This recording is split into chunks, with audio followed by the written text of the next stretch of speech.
Today, we're talking about the Monta Triumph, but not this one, which is actually one of my all-time favorites, an almost luxury-level true Explorer alternative. But we're going to talk about this one, the brand new version for 2025. And as you can see, it's changed, and it's not just a change in the design, but even a change in size. So it's essentially an entirely new watch. So normally, in kind of an update video like this, I just focus on what's different from the original. But in this case, I think it's just better to present this one entirely on its own, and then circle back around to my thoughts on the differences between the original and this new one, and how it just impacts the overall experience. But before we do that, one quick disclaimer, which is that this watch we're looking at is a prototype that was lent in by Monta. And I do want to thank them for letting me be one of the first to get a chance to really experience this one. Now, the new Triumph should have been just announced, and pre-orders should be up by now as well. But again, I do want to point out that this is a prototype, not a fresh out-of-the-box production unit. So all your typical prototype warnings do apply here. And as far as I know, there aren't any significant changes planned. Let's talk specs, and this is the only area I'm going to talk about how it's changed from the original until the end. I know what I just said, but it's important to see the differences here. So this new version has increased slightly in size. Monta says that the case is now 40mm up from 38.5. Although when I've measured it with my calipers, it's telling me the bezel is almost 40.5, but either way it is wider. However, in terms of how it wears, lug-to-lug is more important, and that they've kept the same at about 47.5, which on my 7.25 inch wrist is practically ideal. I loved how the original felt on the wrist, and that's something I can say for this new version as well, especially when it's paired with Monta's on-the-fly adjustable clasp and fully articulating links of that bracelet. Total thickness is 10.7, which is pretty good, but it's also 1mm thicker than the original, which I thought was amazingly thin at 9.7. However, that slight increase in thickness also comes with a more robust water resistance rating of 200 meters versus 150 of the original. Now, do you really need that extra 50 meters of water resistance? Probably not. Otherwise, the rest of the specs here are about the same and what you'd expect for a great watch in this price range. A 20mm lug width, powered by an M22 caliber movement, or as the rest of the world calls it, a Sellita SW300-1. And since this is one of the newer Sellitas, it does have the increased power reserve of 56 hours. There's also a very slight increase to the weight. I think it's about 140 grams now, give or take a link or two on this bracelet. And maybe one of the bigger points here is that both of these watches, the original and the new one, have that great quality Monta is known for. Basically a luxury-like fit and finish. And I figured I might as well mention that right now in the beginning, kind of get it out of the way, rather than just bring it up multiple times in the review, because it is important to understand this one. Believe me, I know it sounds like complete salesman BS to say that this watch can stand up to others that are about twice its price, but here it's true. The brushing is refined, transitions are sharply defined, and the polish is beautiful. Which you can definitely see for yourself in this one, because this case of this new Triumph is all polished up. With this oysterish case, if that's actually a word, the top of it, the bottom of it, and most of the bracelet has this great satin brushing. But the rest of it is a pristine mirror-like polish, including the sidewalls, narrow chamfers, and this multi-tiered, all-polished bezel. It is sharp and shiny to say the least. And when you take a look at that and this dial design, it's pretty obvious what they were going for here. This is set to be their version of an Explorer, a pretty sharp departure from the original. Although, to be fair, when you do look at the original, it is a little Air King-ish in its own right. For now, let's get back to the dial. And Monta lists this one as a black opaline dial, something that has become more synonymous with Tudor these days.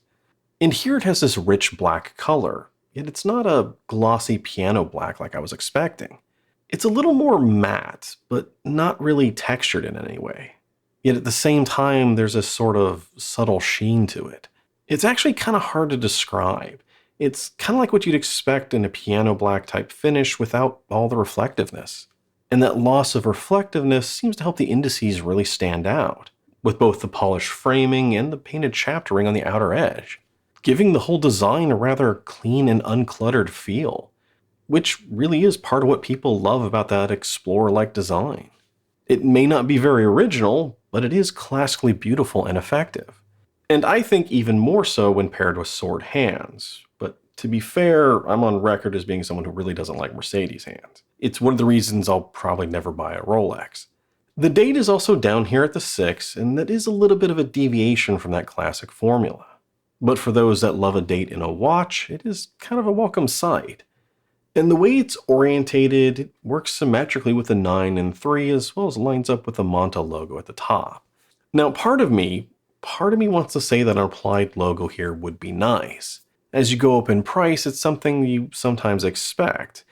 However, I don't think Monta's ever done any sort of applied logo. And in this particular case, I think adding another polished metal element to the dial would kind of clutter it up a little bit, at least compared to how it is now, and actually distract a little bit from the indices. And I guess I could also say the same for a frame around the date. The original Triumph had a really nice framing, and that was kind of something I was expecting here rather than just a cutout. But the thing is, even at this price where you might expect something like framing, it's not always the right design choice, and you kind of have to go with that when it's needed.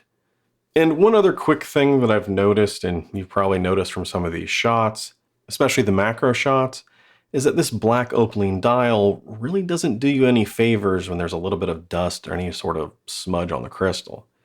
Believe me, I clean these things off as best as I can when shooting.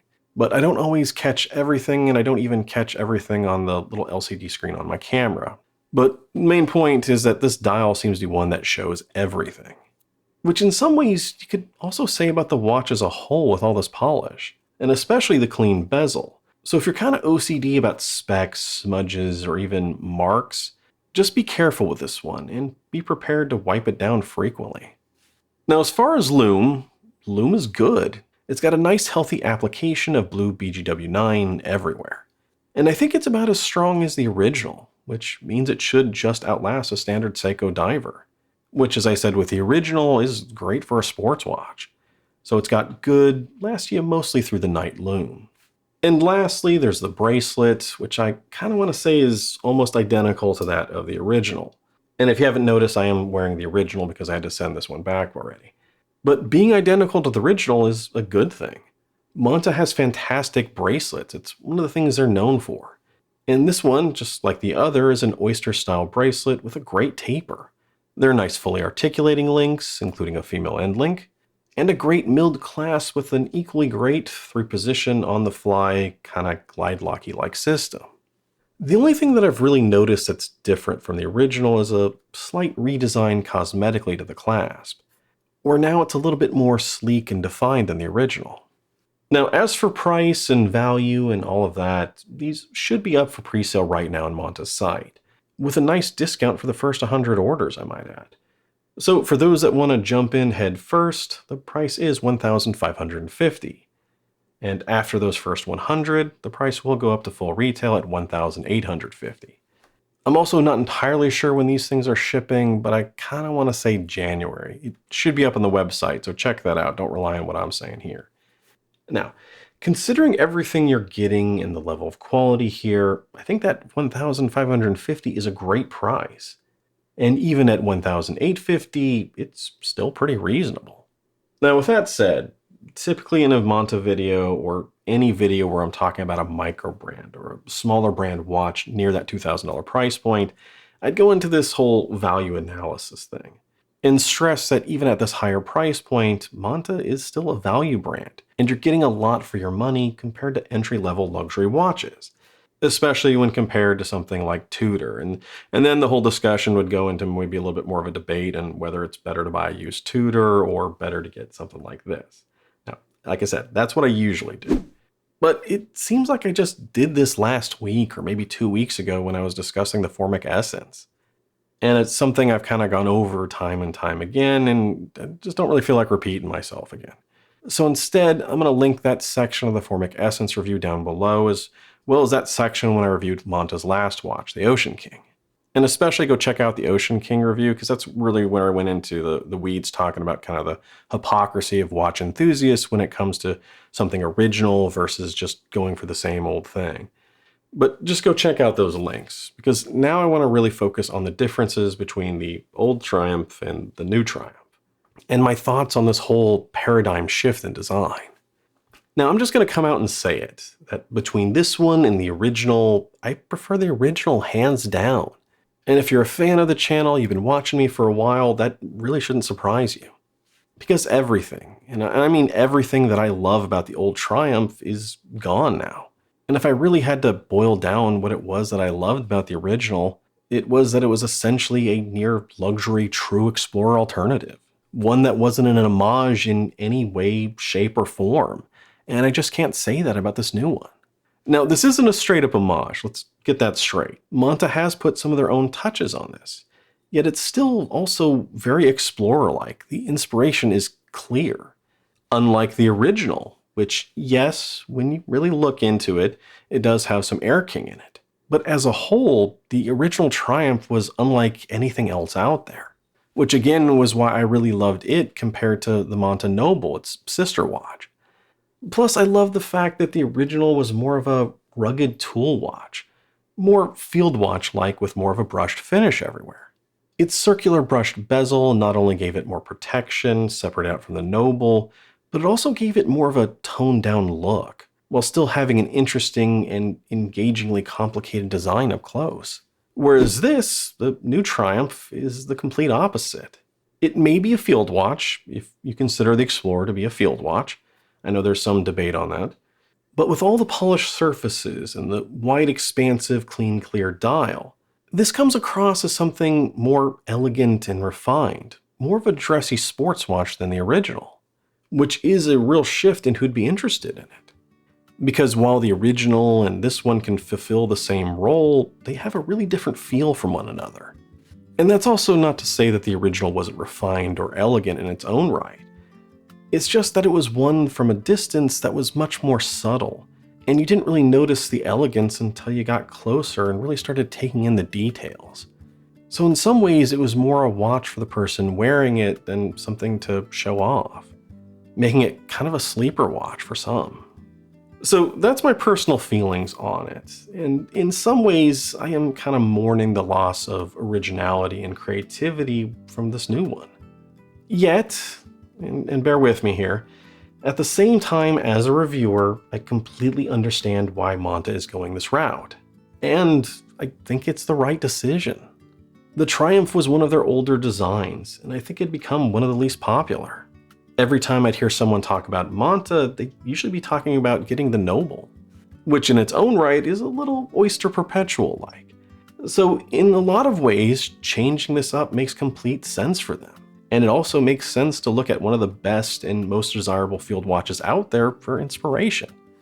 Because for better or worse, it's what people want. I mean, despite watch enthusiasts as a whole always complaining online about the lack of any original or new designs that are out there, that everything is really just a copy of something else. The sad fact is, when it comes to actually buying something, when we watch enthusiasts vote with our wallet, most of us do the exact opposite of that. So like I said, this design is exactly what a lot of people are looking for. And I think Monta's sales were telling them that. So bottom line here, it's a completely different watch and should be treated as such. I like the original better, but the new Triumph is also a great well-made watch in its own right. One with more of a sense of refinement and elegance, as well as a larger presence. Not just from the size increase, which is a factor, but also the design differences.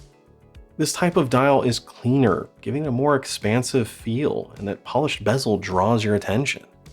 Yet the bigger point, the main takeaway from this video, if you will, is that it still continues to be one of the best Explorer alternatives out there, and especially at this price. So if you feel drawn to this one, go check it out. But before you do, let me know your thoughts on it down below, as well as which one do you prefer, the new one or the original. And as always, you guys know what to do down below. Like, comment, subscribe, all that stuff. I'm Shane, this is Relative Time, and I'll see you next time.